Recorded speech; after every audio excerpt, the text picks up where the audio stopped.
আমারে বুঝ কিরারে বাপুরে। কাকা আসসালামু আলাইকুম কাকা। আই তো আমি এই যে মাঠে আসছিলাম তো এই শাক দেখে আমার পছন্দ হয়ে গেল।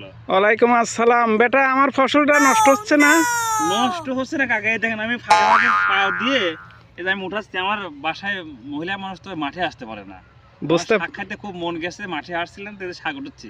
বুঝতে পারছি, কিন্তু বেটা শাক তুলো যাই তাই করে, কিন্তু আমার ফসল যেন নষ্ট করো না না। না কাকা, ফসল নষ্ট হবে না। এই দেখেন আপনি আমার বাসায় দাওয়াত দিলে কাকা, শাক ভাজি দিয়ে ভাত খাওয়া যান।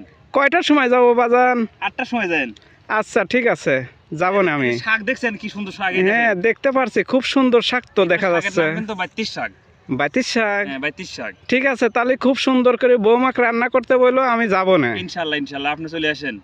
ভালো আচ্ছা, থাকেন, আসসালামু আলাইকুম। ওয়ালাইকুম আসসালাম ওয়া আর এই রাহমাতুল্লাহ। ভিডিওটা যার ভালো লাগে লাইক কমেন্ট শেয়ার করে দিবেন আর সবাই সাথে থাকবেন ইনশাআল্লাহ। আসসালামু আলাইকুম।